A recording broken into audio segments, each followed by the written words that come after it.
rush hour till 9 o'clock this morning. Traffic news next with Bob Richards at Scotland Yard. Thank you, Tony. The accident we had earlier at the Wandsworth roundabout, those involved, that's all been cleared up there now, so no delays there on the approach to Wandsworth Bridge. Out on the M1 this morning, from junction 5 southbound, the fast lane of each carriageway is going to be coded off for the understanding repairs to the central reservation. And the times for the coning off for northbound traffic from 8 o'clock onwards this morning till 3:30 this afternoon, and for the southbound flow from 10 o'clock this morning until around 4 o'clock this afternoon.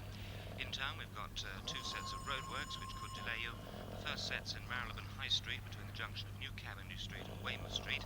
Diversions are in operation for the southbound flow. Northbound is okay, going up towards the Marylebone Road.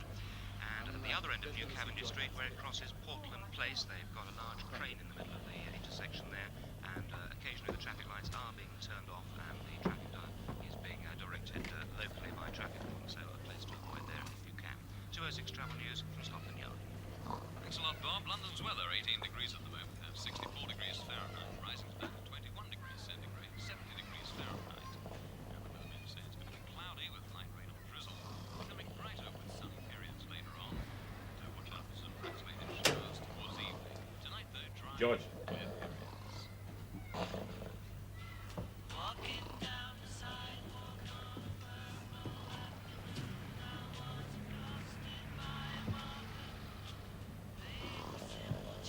George. George. They're gone. They're all gone, man.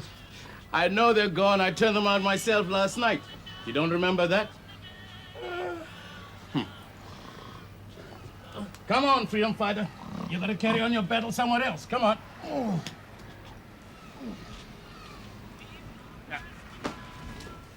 Oh, my God. You see what he has on his knickers? All right, George. You gotta get ready? Don't be in a hurry, man. Sit down. I'll make some tea. Then we can have a talk. Oh, Jason, please. Will you go down where you belong? Now, please, go. You gotta get this place cleaned up. You gotta get down those decorations, get this place decent. You got a cigarette? We're in April, man. And you still got them up. That's terrible. You got no consciousness of your surroundings. I smoked my last cigarette, Mokwe. You got one. Thanks. Look.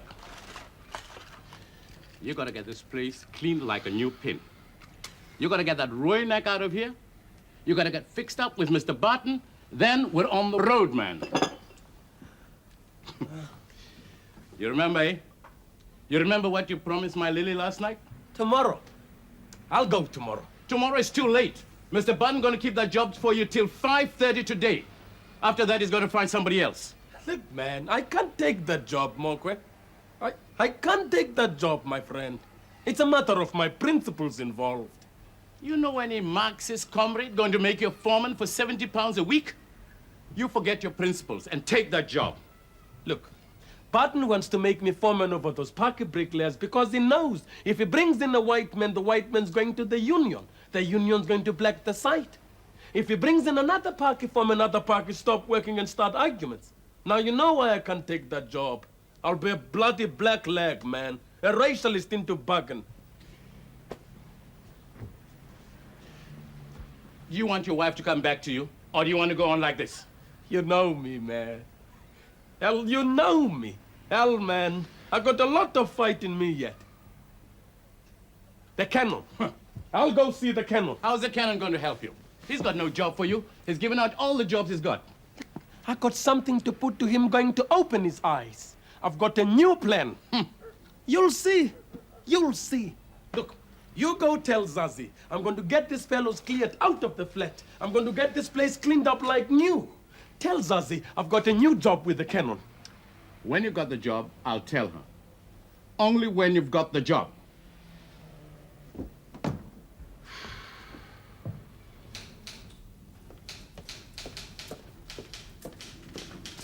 Oh, no, on Thursday afternoon. Yes, yeah.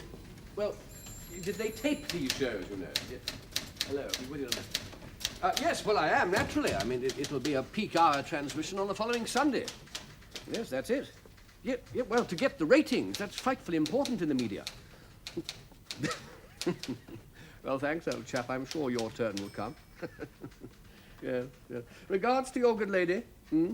Yeah, I'll doubtless see you at the ecumenical. Yes. Yeah. Bye now. George, how are you? Canon. Awfully good to see you. Sit down. Thank you, Canon. Yes. And your wife, Lulu, isn't it? Zazie, Canon. Yes. She's fine. Good, good. Good. And what can we do for you? Oh, by the way, you probably saw the young fellow waiting outside. Young Imtim Cool. I want to talk to you about him. Only arrived yesterday. Utterly lost and disoriented, poor fellow. It's most providential you're popping in this morning. I want to ask you a question. Would you not agree that the anti-apartheid movement is widely dispersed? Widely dispersed? How do you mean? I mean, it's all over the place. You've got the United Nations in New York.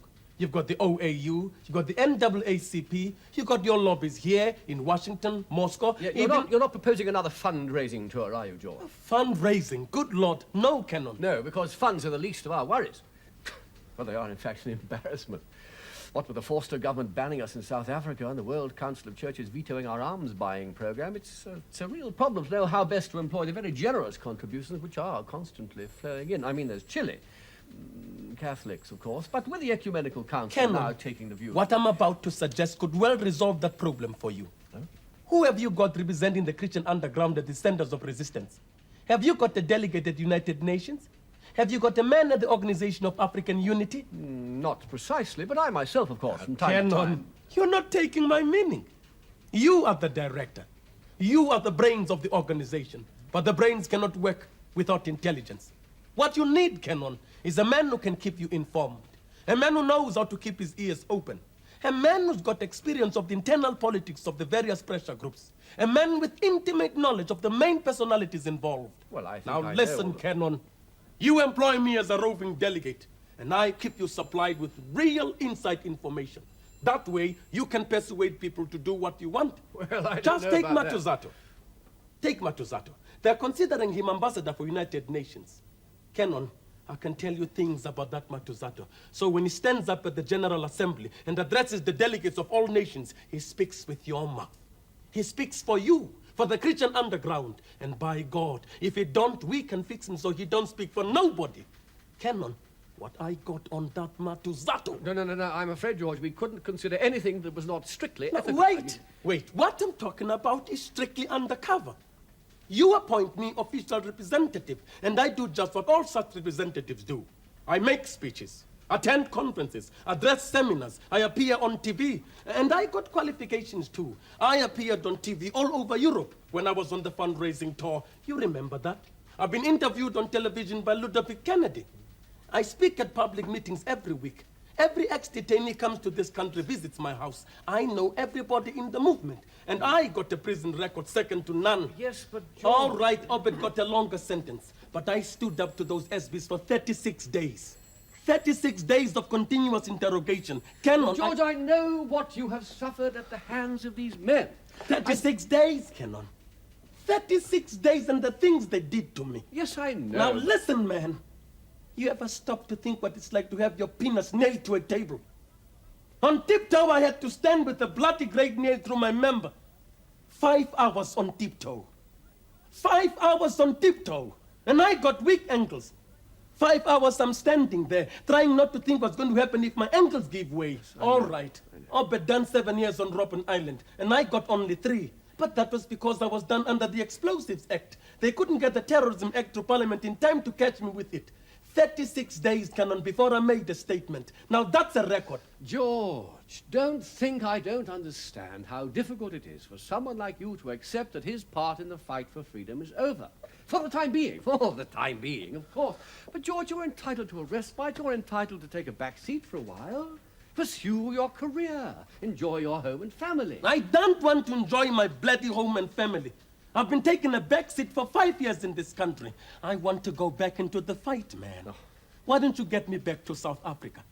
Fix me up with the dog collar and the black suit. Get me into Swaziland or Botswana. I know you can do it, man. Drop me by bloody parachute. I don't care. I tell you, Canon, you get me back there, and I'll give those bastards more than a bloody crucifix.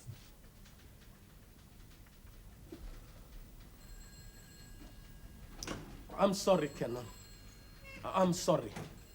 I know to you that's like some kind of holy death ray. I respect that, truly. You've done a whole lot of good work with that thing. You see, George, you and your kind are the frontline troops, and I'm only the old padre back at base, but we all have to serve in our own way. That's right, Padre. From each according to his ability, to each according to his Well, needs. yes, something like that. And that's why I'm asking you to take young Imtimcool under your wing. Tim Kulu. The fellow outside, do you remember I spoke about him? He got in on a flight only yesterday. Now, just a moment, Canon. You've got to be very careful with these people. They've got blacks in the special branch, specially trained as infiltrators. Now, remember the last guy... No. There's nothing wrong with this young man, George. No, he comes with the highest recommendations from his pastor. He's been through a great deal, it seems, and is in urgent need of help. George, we've got to take him in hand. We've got to set him on his feet again, as we've done with so many, with the help of people like yourself. What do you say? Okay, Canon. If you say he's a victim of apartheid, that's good enough for me. Oh, splendid, George, splendid. I knew I could rely on you. Now, a little something toward expenses. Oh, no, Canon, I wouldn't hear of it. You've been very generous to me already. No, I won't take your money. Oh, you're a brick, George, but we can't ask the good Lulu. Zazi Canon. Your wife to give the young chap bed and board for nothing. It does fall on the wives, this kind of thing. We have to think of the wives, George.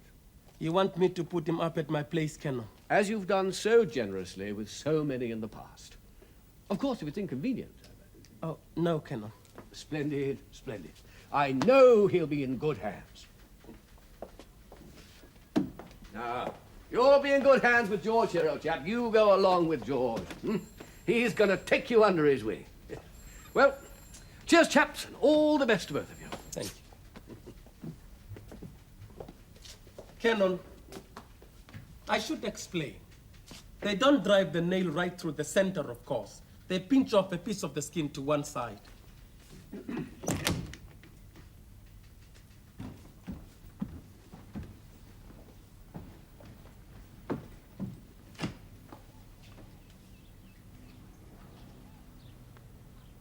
Trevor! My God in heaven! Lily! Lily! Will you come here?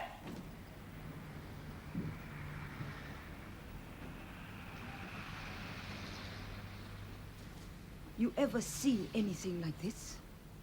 You ever in your life? You look at the kitchen, Zazie. You just go look at the kitchen. See what he's done to your blender. He has not touched this place since New Year. New Year morning, I get up out my bed and comes in here. And what I find him doing? That man standing at the window wide open, freezing cold. And he urinating out the window. What downstairs going to think of that? Lily, what am I going to do? I think I got to give up my comfort and my freedom, living with my Sarah in peace and quiet, and come back here to that man. That crazy man! Aye!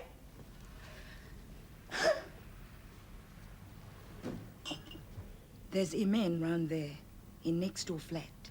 He's speaking very civil to me, man. When I come off night duty, I going in, he coming out. We pass in the entrance hall. How are you, Mrs. Matanda? He say. Very well, thank you. I say. Very polite. Very pleasant. Zazie, what are you saying? I'm not saying anything. Except there are benefits for me too, living on my own. He hasn't got all the benefits, man. I'll give you a hand. We'll clean up this place good, eh? No, Lily. I'll bring my Sarah around in the morning with me when he's here. And I give him a good talk. Then I clear up. Come. Come along now. Just off the boat? Your mate? Just off the boat, is he? He's a refugee. My friend is a refugee from South Africa. He's a victim of apartheid. God, what'd they do to him? He looks terrible. He's scared shitless, man. He thinks he's going to be arrested for sitting with white folks. Can't get used to the idea that in this country, there is no color bar. There is no color bar in this country. In this country, there is racialism, but there is no color bar. You got racialism, who needs a colour bar?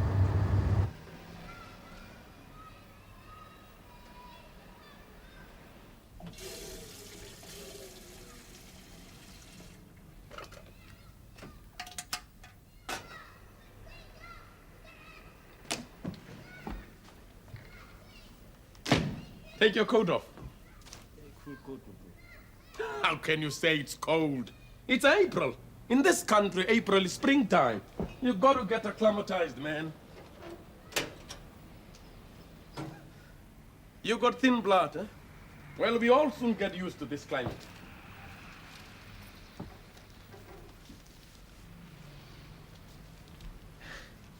Look, Henry, I know how you're feeling, man.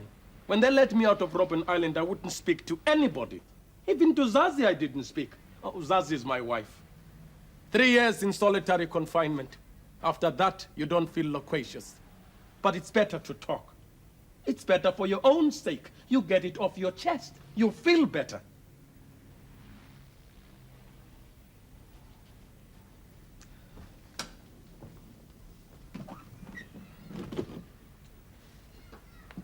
You made a statement. Is that what's worrying you? There's nothing to be ashamed of in that. Everybody makes a statement in the end. And if a man tells you different, he's a liar. There's nothing to be ashamed of. You want to forget it.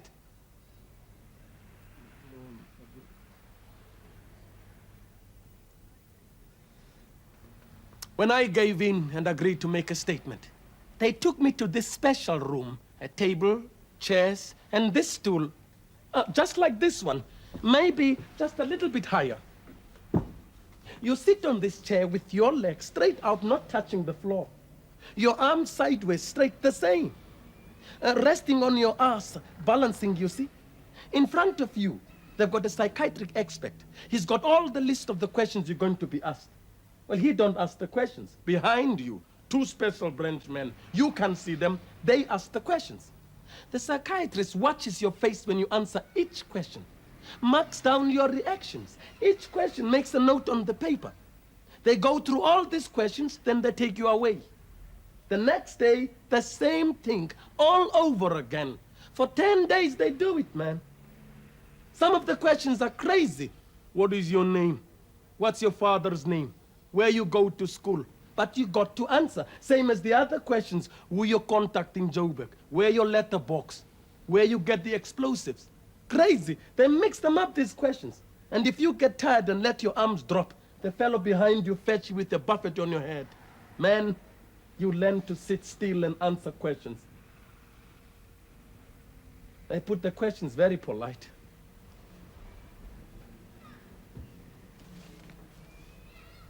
Major Swanepoel. He was my chief interrogator. Ever heard of him? Major Swanepoel. What a bastard. That man was known to every brother in the movement. Major Swanepoel. He had been to Sandhurst College for his training. Trained over here by the British. Sent to Northern Ireland for his practical training in the field. My God. By the time he got back to South Africa, that man knew all the tricks. Well, that's all done with now.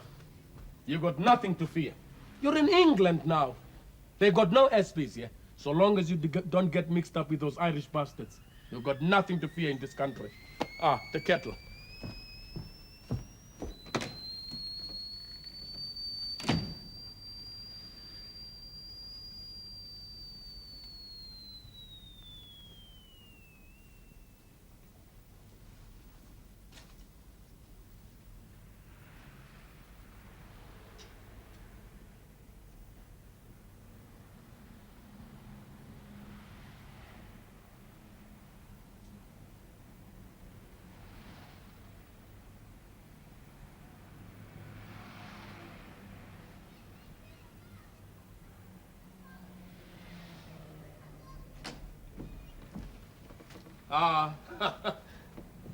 You're looking at my book. Oh, no. You're welcome to read it. I've got to get it typed when I can get some cash collected together. I promised myself I'll get on with that while Zazie's away. She's on holiday. I don't know. But I don't seem to settle to it properly. And of course, I got a lot of old friends coming around. And with Zazie out of the house, I've been living a bit of bohemian life, to tell you the truth. What did you get picked up for? Ik was nooit in geval. You mean you never once in your life been arrested? You've never been caught without your passbook?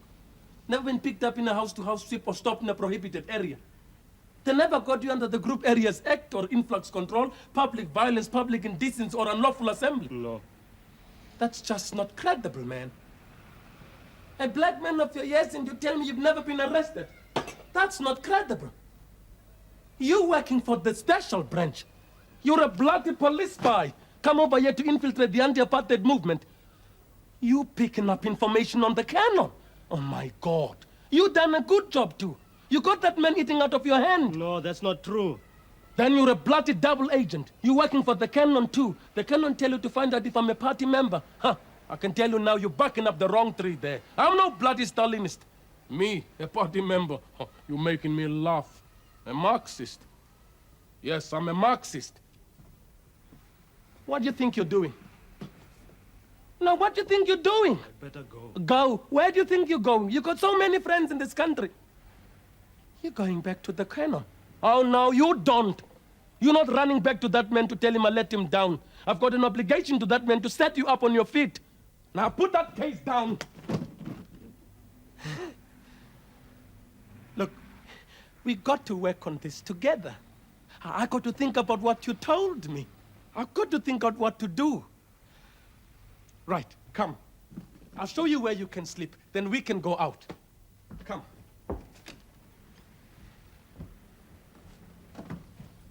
I'll take you round the local. That'll open your eyes, boy. A proper pub. Not like those low-class shebeens they've got at home in the townships.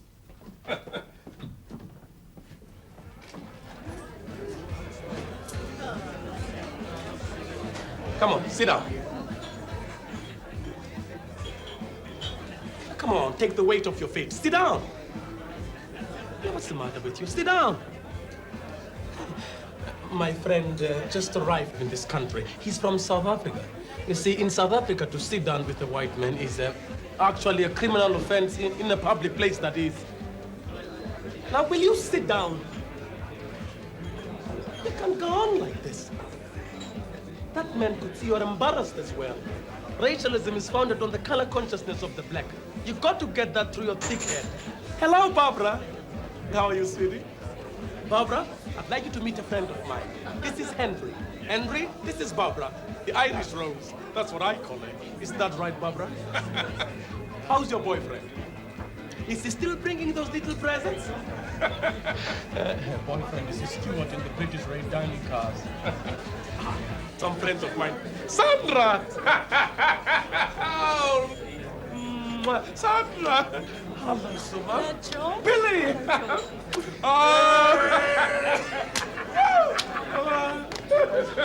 That's Clara. I like Clara. Henry, I'd like you to meet some friends of mine. This is Sandra. Sandra's from the Cape too. Hello, Henry. Oh, wonderful. Sandra was married to one of the top brain surgeons in the Cape. Shut up, George. She doesn't want me to tell you about it. Listen, she was caught by the cops at the back of an old man's car with the chauffeur. Big black guy. Of course, the old man managed to keep it quiet, so they didn't do another immorality act. How much did it cost your father, Sandra? Honestly, George, you're unreal. Obed, I'd like you to meet Henry. Henry, this is Obed. This is his wife, Suma. This is his wife, Billy. This is his new wife, Clara. Clara, of course. Oh, yes. This is Stanley. Oh, yes. And this is John. Big John, of course. Carrie! Oh, darling. I want you to meet Henry, please. He's a friend. Henry. Henry, this is Carrie. This is her friend, Betty. Sit down, everybody. Sit down, please. Now the drinks on me. Who's drinking one? Hi, youngies, let's have your glasses. Haven't you people got homes? I got a home, Barbara. I got a home, and you're welcome anytime. How about it, Barbara? Come home with me tonight. George, you are no bugger. Everybody back to my place. Come on, everybody, back to my place. Come on. I'll get a bottle.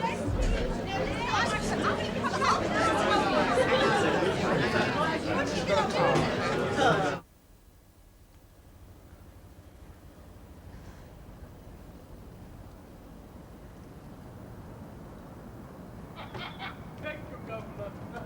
Good night.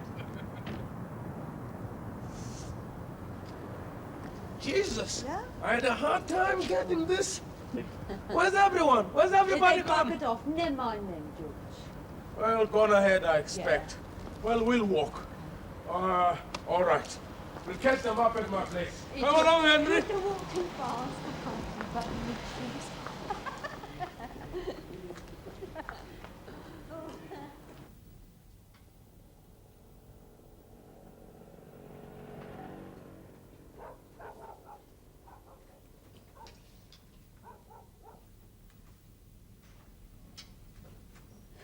A party, you said?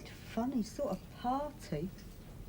I told you to bring your friend for Henry. Now, why didn't you bring your friend if you wanted a party? Betty won't go with blacks after last time. Oh, that Betty. She's a bloody cold fish. Here we go. I tell you something, Henry. All these white girls are the same. Bloody cold fish. Fillets of place. He misses his wine. You having a go at me by any chance? What are you doing anyway? Where you going, George?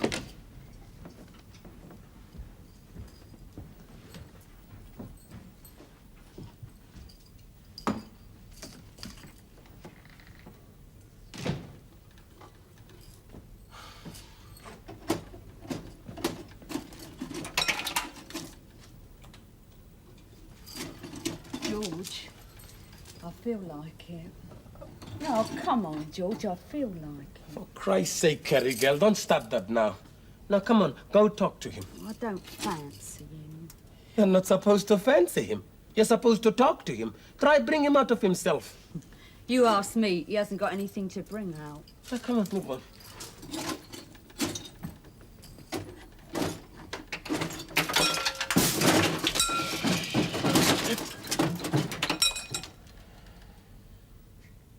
Christ.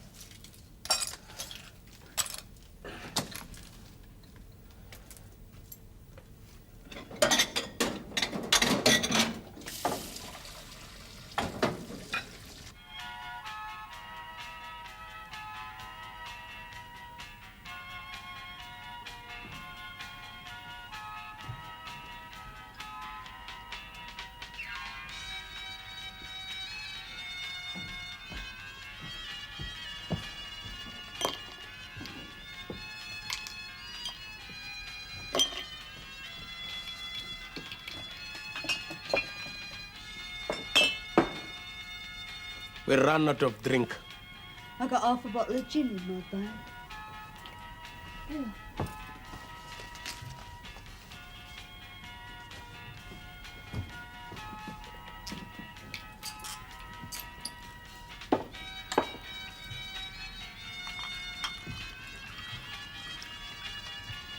He's been trying to live dangerously ever since his wife went off, but he can't seem to make it.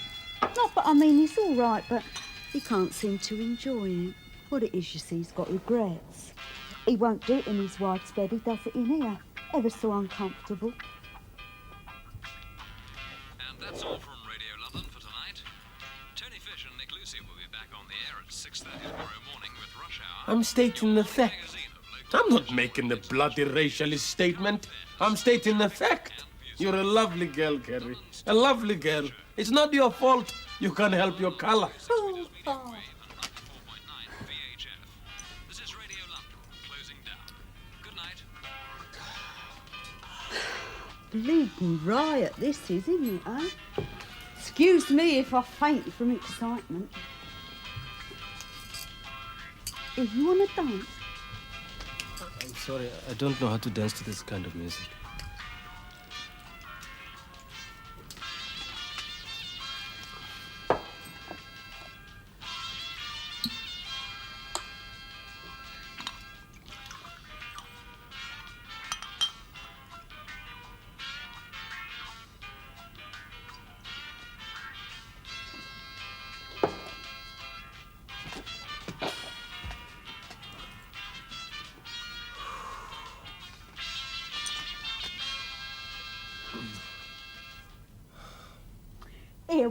you do if you had £1 million? All right, £500,000 then. Do you know what I'd do if I had money? First off, I'd have plastic surgery. I'll go to the best plastic surgeon in London, that's the first off. Not for me face, I don't mean. No, if I had money, I'll go to a plastic surgeon, I'll get rid of my stretch marks, I'll get my tits done up a bit, you know, with plastic. And then I'll go for a go-go dancer. Had my first kid when I was 14. Well, I had to own up to it to get excused PE course. They sent me to court, care and attention. I never looked back since then. Isn't that right, George? I never looked back. I've been raving ever since then. You ask George. Hey, George. They had him adopted. Oh, often wonder what happened to the little bugger. They don't tell you when you sign, see. Well, might lead to blackmail.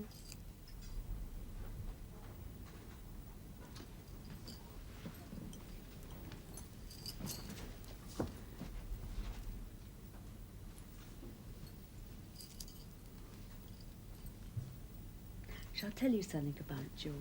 He's like me, George is. He don't take advantage, he's got principles. He could have had ever such a lot of money off that old cannon he's always on about. He could have had it easy, George could, like Obed. Hey, you met Obed? Yeah. Obed works for the cannon.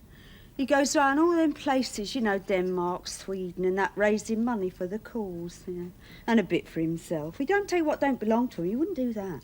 He's got very high principles where the cause is concerned. What he does is, he buys up all that porn and stuff, you know, all them mags and them blue films, and he flogs it out to South Africa. They're mad on it out there. Gets it sent out on the diplomatic. I don't know how he does it. United Nations, I think. George could do that, but he won't. I've said to him ever so many times, George, I said, why don't you go and get yourself fixed up like Obed? But he won't because of his principles.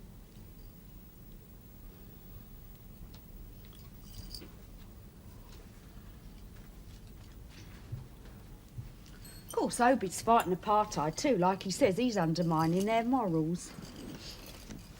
Hear that, Obed? He's got 2 takeaway curry bars and a self-service laundrette. His wives run them for him. Got 3 wives, Obed. What I mean is, I'm like George. I could have money if I wanted it. I could have a lot of money. I could go on the game. I could go on the game tomorrow. I could make myself £200 a week on the game. I've thought of it often. I've got a friend, Lizzie, my friend Liz, she's on the game, but...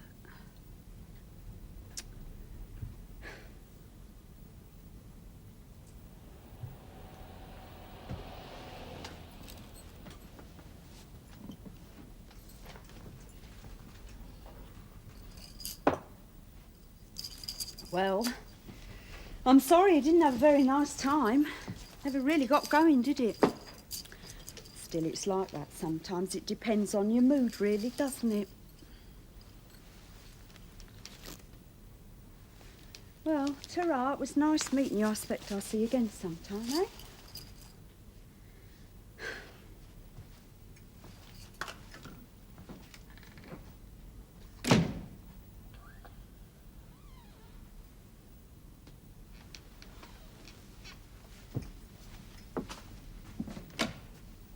Just a moment.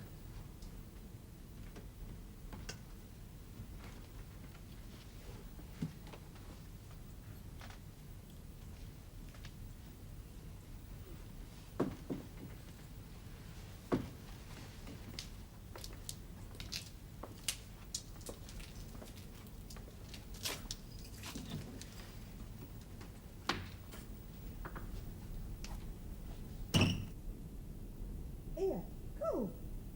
Oh, you little bugger.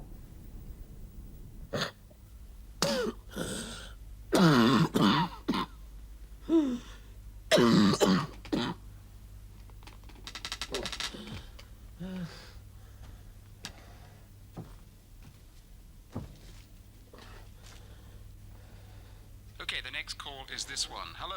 Is it me? Yes, it's you. Can I talk to the doctor? That's right, that's me, I'm here. Hi, Doctor. I keep getting very bad, is it called premenstrual tension? Before my period starts every month. Well, it might be. What sort of things happen to you? Well, I feel terribly bloated and you know, I sort of get very tender. And I get very Pas aan die slaap, skop hem wakker! Hey, cover! Kom, pas aan die slaap, skop hem wakker! Hey, cover! Kom, staan rode zwart gat om bliksem, staan cover! Word nou wakker! Hey, kom! Zwart, baie zwart is kom! Ga naar die andere weer! Yes, well,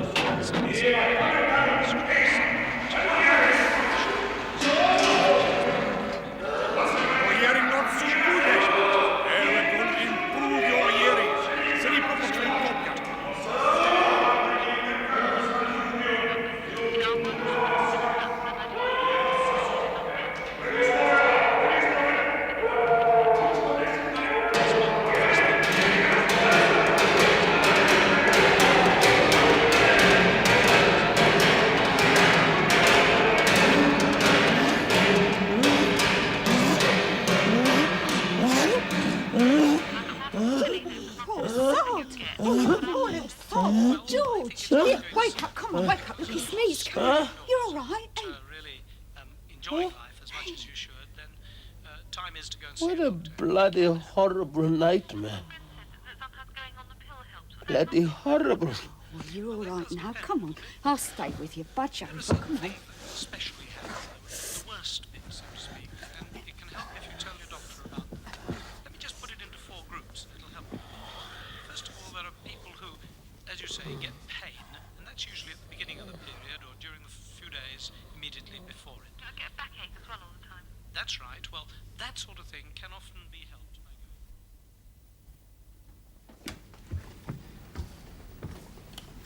You make a start in there. My God, man. Looks like a bomb went off in there. He's helpless, that man.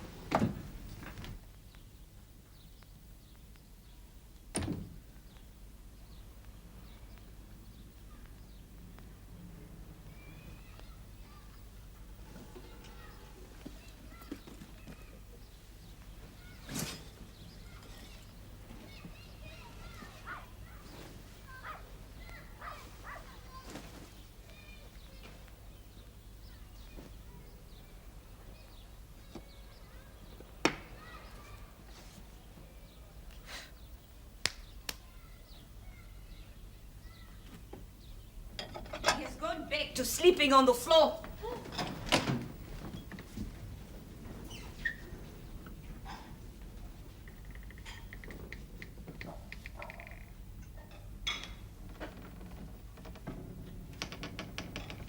Go down your own path to the house, Jason. Go. Come along, Sarah. You can leave it!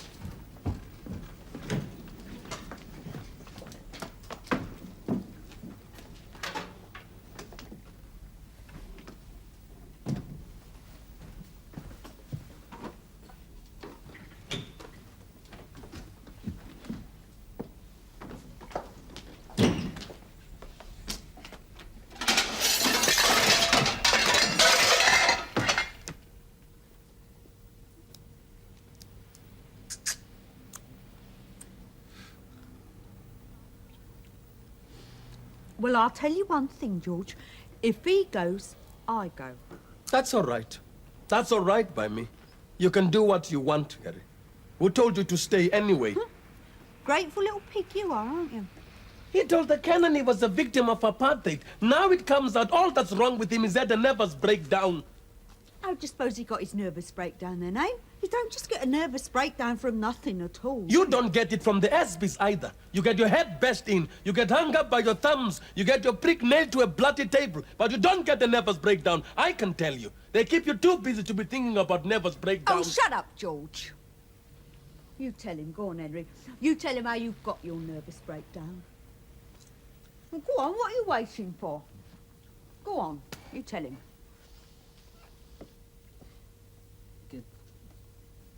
Met scholarship gekry om die universiteit te gaan, né? Church scholarship. Toen was ik daar, ik was altijd reg. Mijn pas was altijd reg, ik was niet laf, nie. Ik heb niet gedemonstreerd samen met die andere studenten. Toen demonstreerde ik wil niet gevangen worden. Nie. Toen kreeg ik mijn degree, first class degree. Er was niet geld om de mijn masters gaan vatten. Ik moet een job zoeken. Toen kreeg ik een job in het Department of Bantu Education. En zei ik moet Afrikaans gaan leren bij een school in Orlando. Maar toen kwam ik daar, ik weet niet, ik kan het niet doen. Nie. Ik krijg in die levity en ik sta daar alleen en ik heel, hè. Dan vat ik zo'n groot blik vol kak. En ik ga terug bij die klas en ik zet die hele kak net al rond op die vloer. Ik vat hem uit met mijn handen en zet hem op die stoelen op die tafel. Maar hij let me niet gevangen, nie. Mijn hele leven, ik wil net niet gevangen worden. Ik wil niet gevangen worden. What do you say? All he's saying, he got his nervous breakdown trying not to get arrested. Oh, you don't want to go getting upset just because nothing's ever happened to you. George didn't mean nothing. What it is, you see, if you haven't had happen to you what he's had happen to him, he doesn't think you're one with him. See? See what I mean? Doctor of philosophy. He's what? He's a bloody professor. Cool. Where you going? Out.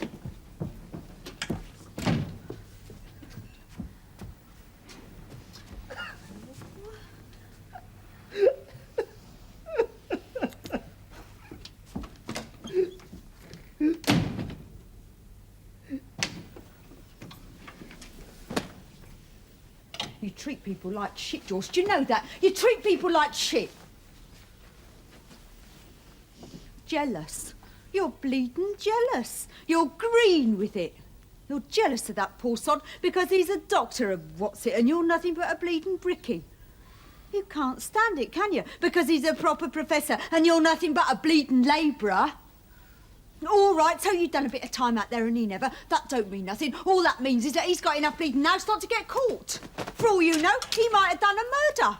You've got no call, George, to go laying down the law to him. And I'll...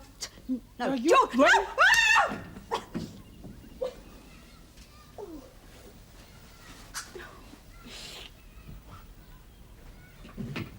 No, all right. I'm sorry. Oh, God, today I learned to keep my big mouth shut and my legs crossed. Oh.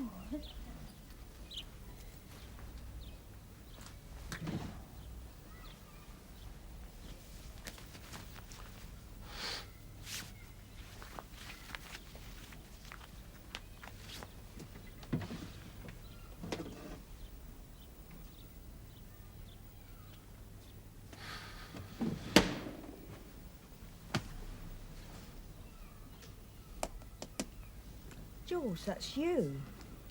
South African Race Relations Committee.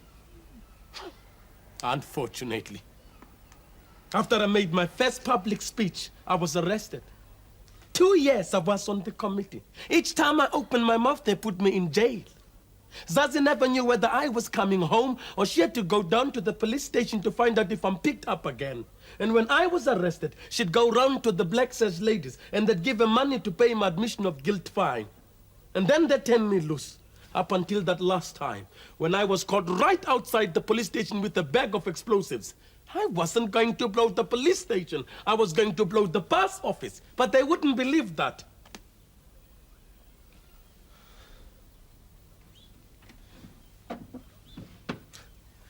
Those people I was on the committee with, good people, liberal people, when they let me out of detention, when they sprung me out of Robben Island, they fixed it so I could get a permit. That is, I could run a store in the townships. Well, of course, I couldn't run the store myself, as I was under house arrest and banning orders. Zazie ran the store. Zazie and her cousin, her uncle, her brother-in-law and his wife, they ran the store. And I sit at the back, drinking beer and smoking cigarettes. Those stores are gold mines, Kerry.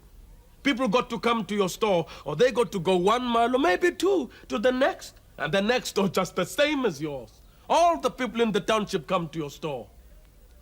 Zazie working day and night at the store. She hearing that bell ringing on the till, it sounds like chimes of Christmas in her ears. My kids go for piano lessons. Zazie buys herself some nice dresses. Her brother-in-law buys himself a car. Her uncle's betting on the horses. We're a happy family. The sun's shining on us. And I sit at the back drinking beer. Later on, I drink wine. Sometimes I drink a whole bottle of Oudemierste brandy, just like Commissioner Steenkamp drinks. Unfortunately.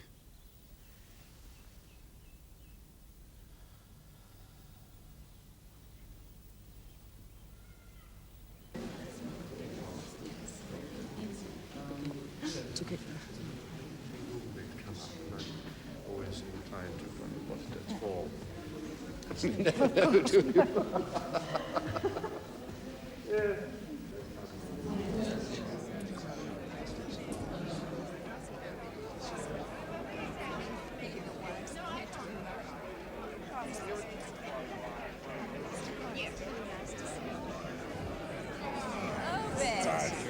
I'm still saying that I haven't seen you yet. I'm very glad that you arrived. Stuart. Hello, Billy.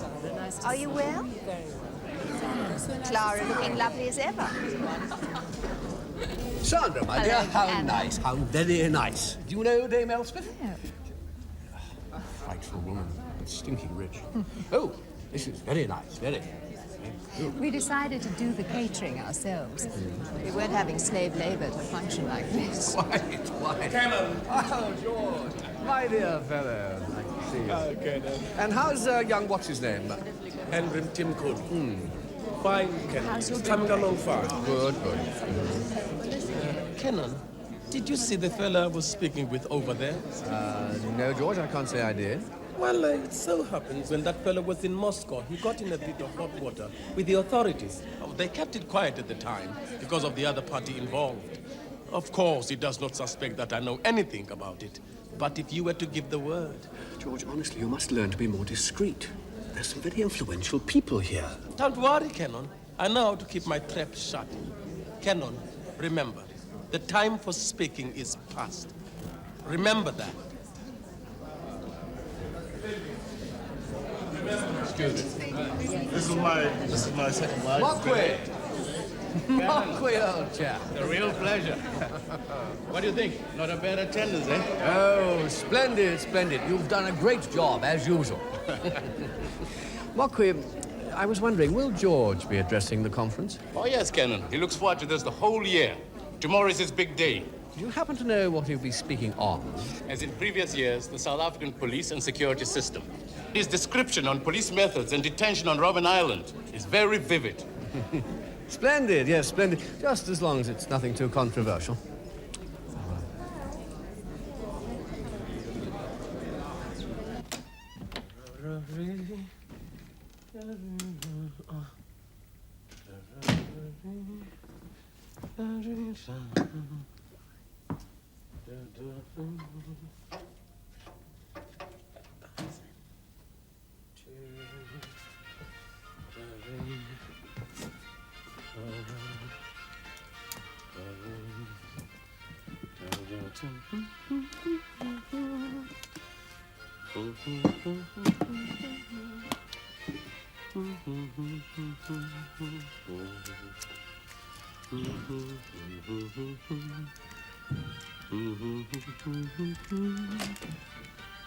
Oh, no, George. What?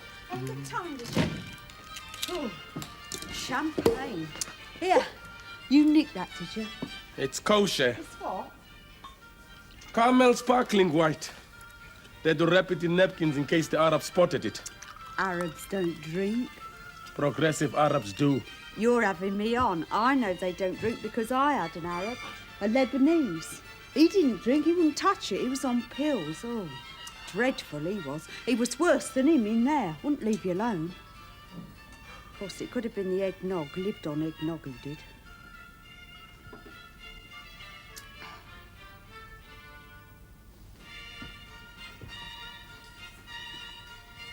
George, you ever wonder what's going to happen to us? No, I mean, you know how people are always going around looking for things to get better and better? Well, it doesn't seem to me that things get better and better. I'm not saying that they get worse, not necessarily, but I can't see him getting any better, know what I mean? I mean, say you go round looking for things to get better and better like people do. Well, say they are getting better, but then just when you think that they have got better, you turn round and it seems that, well, they haven't got any better after all. Here, George, eggnog's alcoholic, isn't it?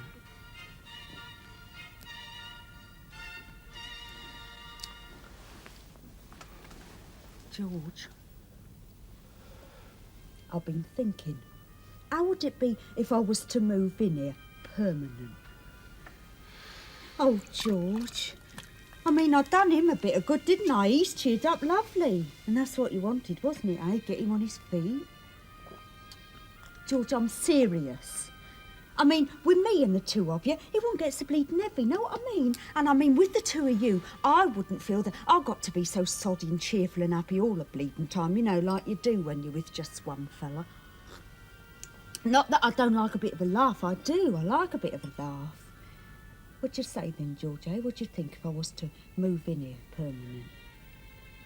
Yes. If that's what you want, Carrie, you can do what you want. Oh, mwah. Oh, lovely, George. Oh, I'll get me things tomorrow.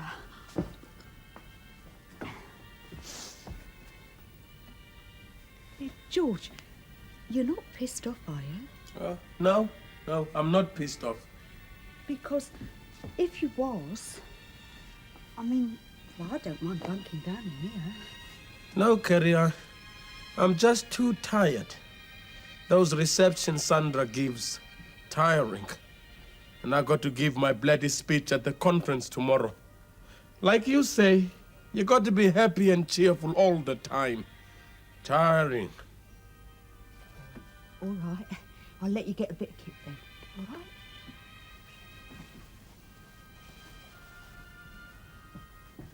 Good night, Carrie. Good night, George.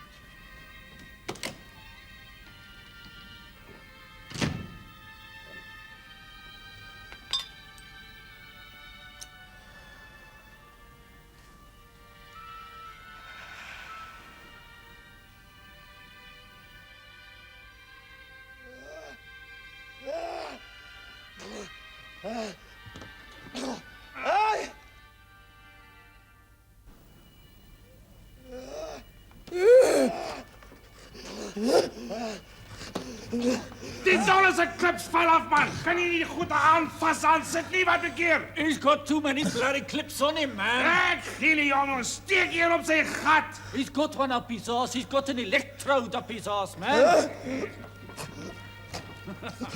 Hey! I'll talk. All right, ek gaan praat. Ek sal praat. Ek gaan praat, toe.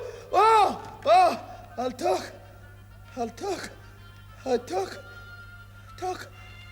Talk. I'll talk. Talk. I'll talk. I'll talk. Talk. Praat, I'll talk. Hey, Cynthia.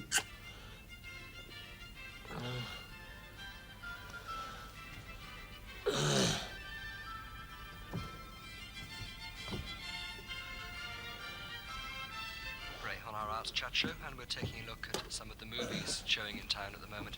What have you found, David? Quite a lot of rather interesting things. Well, they're interesting to me, of course, which means absolutely nothing. But I am particularly interested in the Marx Brothers season of the Everyman. Where would the Everyman Hampstead be without their perennial Marx Brothers season? We've got all the goodies here: day at the races, night at the opera, ducks.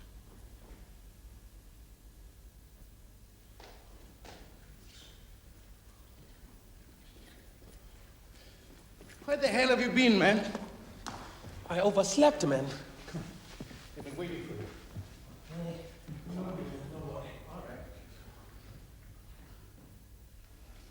Agenda, please.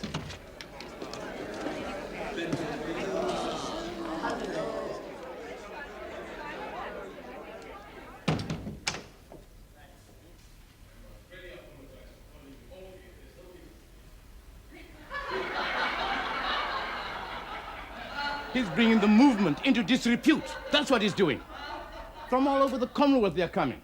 Some of those men are risking their lives to attend this conference. And he's telling them jokes. He's supposed to speak on the South African police and security system, and he's telling jokes. What kind of jokes, man? Jokes about the progress we're making in the movement in this country. Jokes against us, you mean? Jokes about how the South African government is giving itself a medal for being 30 years in office, and he's reading that out of the paper. How that's a world record of any government for stability in office. How on that medal they're going to put John Foster's head on one side and his cock on the other. That can't be true, can it? John Foster's head on the one side and his thing on the other. Of course not, Sandra. That's his joke. They're going to put a great horn on it, a powder horn. That's the Nationalist Party emblem. And George calls that John Foster's cock. That's his joke. And he's making jokes about deaths in police detention. Oh, no, man, now that is truly bad taste. Yeah, bad taste. Very bad taste. He says John Foster announced that deaths in police detention are greatly exaggerated. He says that means that those people are not as dead as they're reported. He says people who die in police detentions today are not as dead like they used to be, only a little bit dead. And that shows we are making progress. And George says, when they hung him outside the window at the John Foster police station, they hung him from the 15th floor. And nowadays, they hang people from the 10th floor. And that is an improvement of 5 floors. That's the kind of joke he's making. Jokes about the progress of the movement in this country. Well, George is a bit headstrong.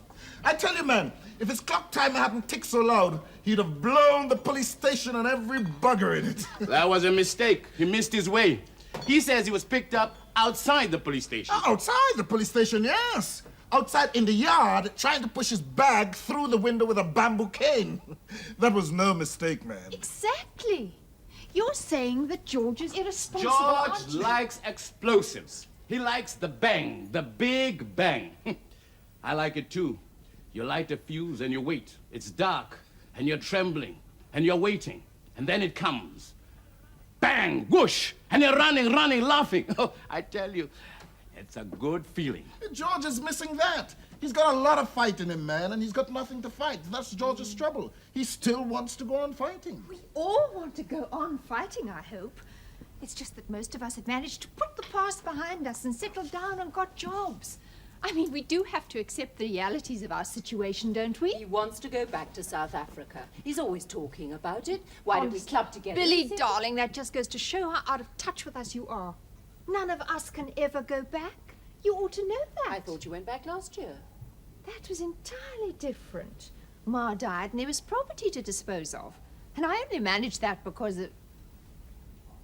Well, anyway, I was truly lucky to get out again, I can tell you. I didn't mean send him off on a South African Airways flight to Joburg or something. I meant that if we got him out to Mozambique or somewhere, they'd infiltrate him. George knows as well as I know that's just not feasible for a man with his record. The liberation movement got enough troubles of their own without men like George and me. You send George out there to those liberation movement people, and they put him in the suicide squad, or they sell him over to the SBs for one of their own people. Look, nobody sees George no more, believe me. Listen, we are just going to have to put our personal feelings aside. We really can't let George go on like this. For his own good, I mean. We have to think of poor old George and what's best for him. One of us has simply got to take him in hand. Everybody's talking about George. What's best for George? What we're going to do for George? We've got to think of George. Who is thinking about Zazie? George has got principles. That's the trouble with that man. Principles. When he released from detention, we get that store. And what he do? He steal from the store. He is stealing out of his own store and giving things away to people out of the back. More people going to the back of the store for free than coming in front and paying. That's his principle, he say. We all got principles, man. But George is not the same as we. That George is crazy, man. George can be difficult. I think we'd all agree on that. But that's why he needs help. Zazie, I know you've had a hard time. Won't you give him just one more chance? You're saying I got to take him in my new clean flat? I think we are saying that, aren't we? When he behaving bad before, when he causing trouble and anxiety to your movement, what you're telling me? You're telling me to leave him. You're telling me to walk out on him, to make him see the consequences of his actions. That's what you're telling me. Oh, no, Sussy. I beg your pardon, but I never said anything like that. I merely pointed out that he was being very irresponsible and getting himself talked about, and that you owed it to yourself and to us to take him in hand. I never suggested that you should leave him. You are telling me that George is living a bad life, that George is not a proper husband to me. The house, always full of people, always full of drinking, always full of talk, talk, talk. Very well. I listen to you, and I think you're speaking truly. So I walk out of that place, and I leave him alone with those people. And I tell him I will not return except to become a proper husband to me. Now, you are telling me to go back. Now? When he's worse than even before? With women, and the house all broken up, and dirty, and more people in there that... No. I will not go back. I got a nice life for myself, me and my Sarah. Yes, I miss him. I miss him with his talk, and his bad ways, and his crazy principles. But I got my principles as well. And my principles is not to go back to the bloody National Health, carrying bedpans and washing sluice. My principles is to carry on with my private patient nursing. That's good money and easy work. Just to sit and see they dying quietly. It's good work for a woman like me. That's my first principle. My second principle is the house be clean. My third principle is there be no women in that house. No women and no men either. And my last principle is that George come back to me and tell me that he wants me to go back to him. That's my principles, man. And if I don't get my principles, then George don't get me back! But he won't do that. I know him. George, don't give in easy. George don't. He don't give in.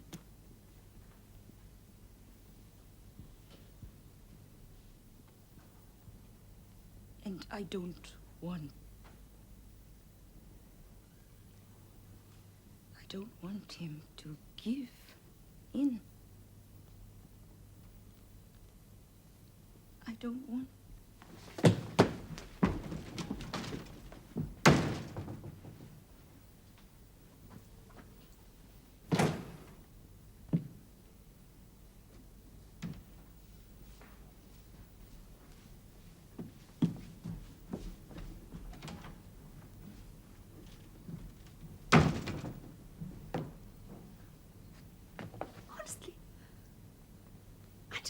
Imagine what made her take it all so personally.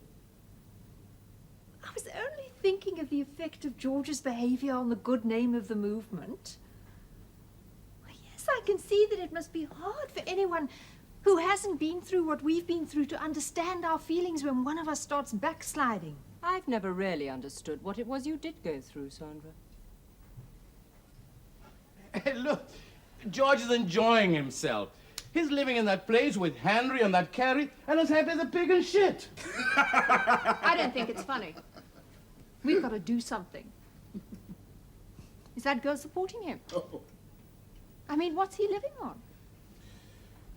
If he was made to face the fact that he's got to earn a living like anyone else, which he's perfectly capable of doing, then he will buckle down and get a job. And once he's working regularly, he won't have time to... I mean, it'll use up some of that surplus energy of his, won't it? And besides, it'll bring him more into contact with ordinary, normal people. How are you proposing to do that? Starve him out? Oh, very nice. Of course not. It's perfectly simple. I'll speak to the canon. You have to make other arrangements for Henry, and I don't think the girl's a problem.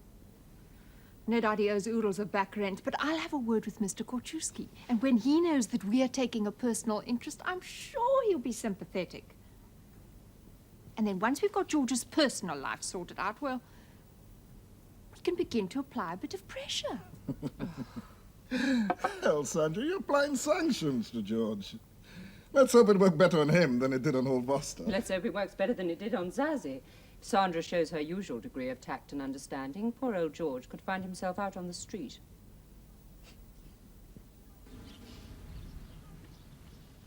How do you know they're going to rehouse you?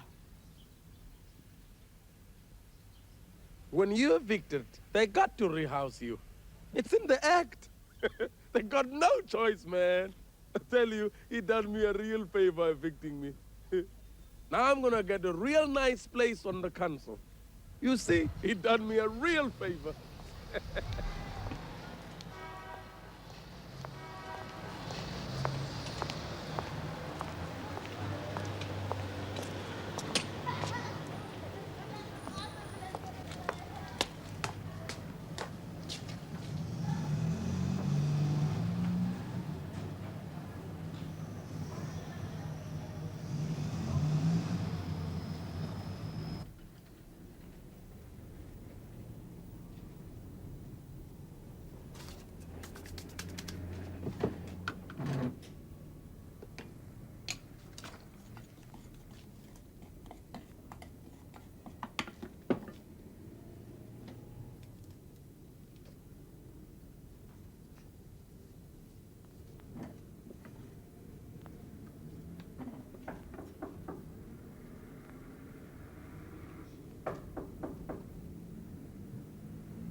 Well, George, you're difficult to track down. They rehoused me. Yeah, that's how I found you. The Social Security told me. Bed and breakfast, £42 a week they pay for me here. Lily's been after me. I'd gone underground, man. I had an £800 phone bill in that place. The canon paid for that, and your back rent, and electricity, all paid. And he's got a job for you. No. He's going to fix you up with a minicab. They got a fund, a rehabilitation fund. They buy you a minicab, you have your own business, and you repay them when you're able. It's not charity. You're your own boss. I can't drive. You mean you have no license? You better start learning. You speak to the canon, he'll fix you up with a driving school. This is your chance, man. You live here on your own? Yeah. Carrie's gone on the game with her friend Liz. And that Henry, whatever happened to him? He just popped out to the library. And what are you doing?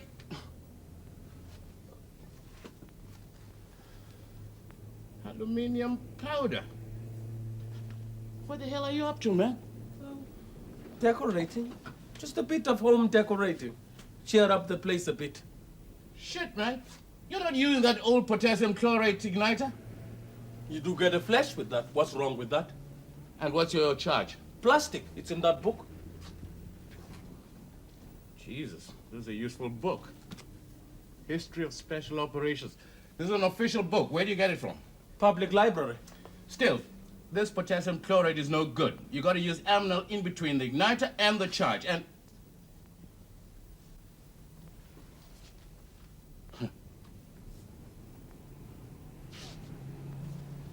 you wait here. Don't move. And don't touch that stuff. You wait until I come back. Please.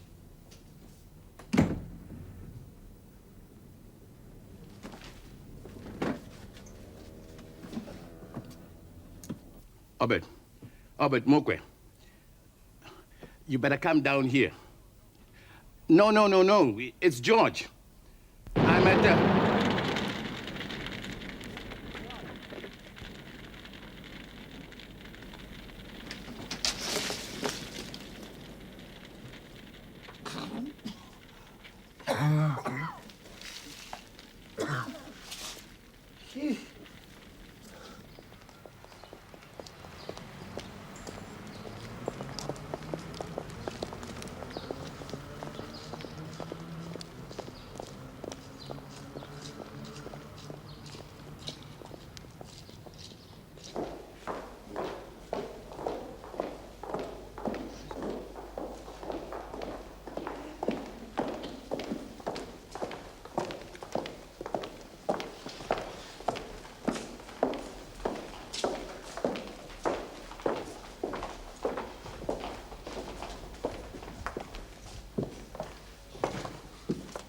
Good morning. Can I help you?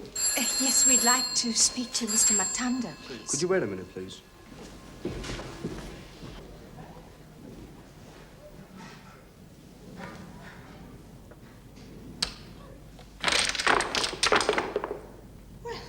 That was a nasty accident. Pick them up, shall we?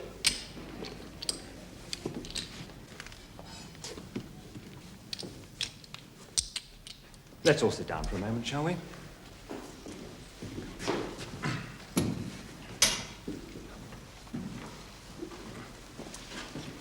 George has been having a bit of a rough time. Things rather piling up on him. And when that happens, things getting a bit too much to cope with, chap can't seem to see a way out, this wretched depression sets in. What did I tell you, Zazie? What did I say to you? Now look what's happened. He's gone out of his mind. No. There's really nothing to worry about. Your husband isn't a mental case in the strict sense. After the trial, he was given the choice. He's admitted here as a voluntary patient. George has clinical depression, something you don't get over without a bit of help. Fortunately, we're able to treat it with a reasonable degree of success. We've got George on a mild tranquilizer and a course of ECT. ECT? What's that, Sandra? Electroconvulsive therapy. They give you electric shocks in your head. All right, it's crude. But we have to face the fact that medicine is crude, even today. And of course, the body has wonderful recuperative power. Yes, but we are not talking about bodies. We are talking about somebody's brain. Yes, of course. But there's really nothing to worry about in George's case. It's not as if we've got him down for leucotomy. Now, don't you worry, Mrs. Matanda. We shan't turn your husband into a vegetable. Well, I expect you'd like to see him. Nasri.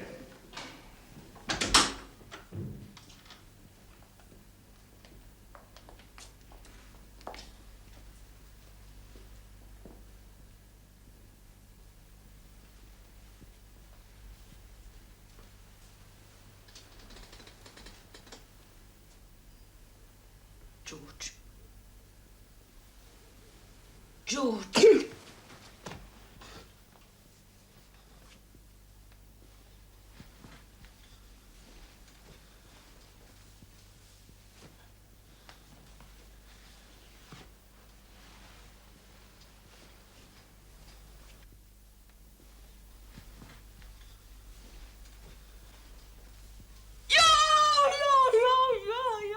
They've done it to him. They've turned him into a vegetable. Nasri! Nasri! For Christ's sake, man, can't you give Morris his shot? I've got visitors.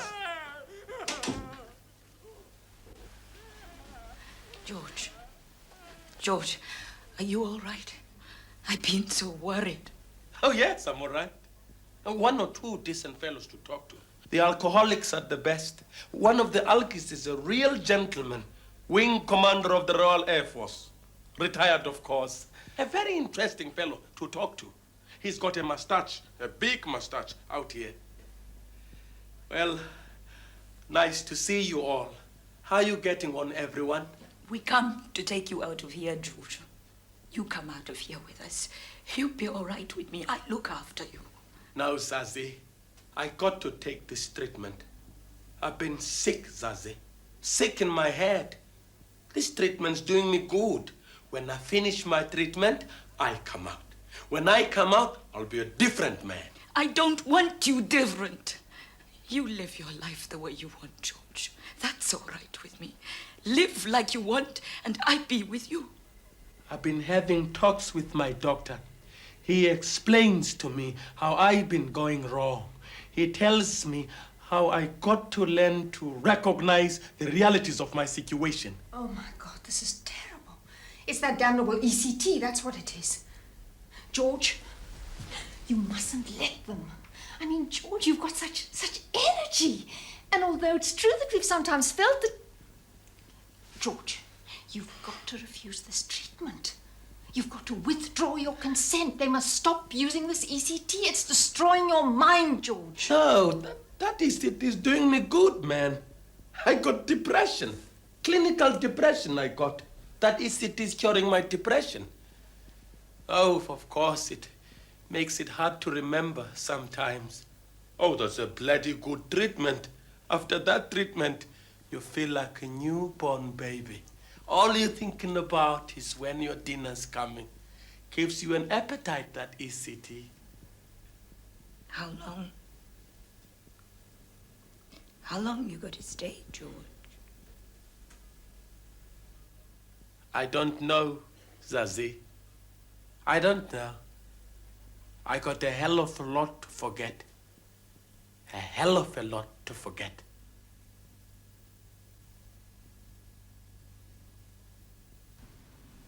Now, I want you to count down from 10 for me, will you please? Starting now. 10, 9, 8, 7, 6, Brevadol, please.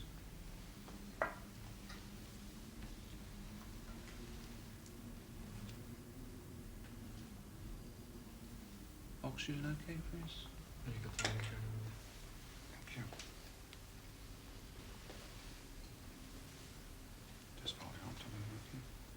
That's fine.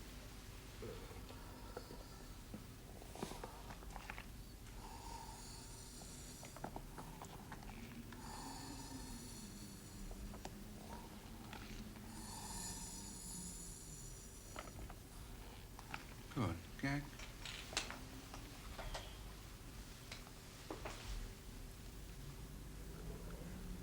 Just hold his chin up. Electrodes, please. That's fine. Right. Thank you.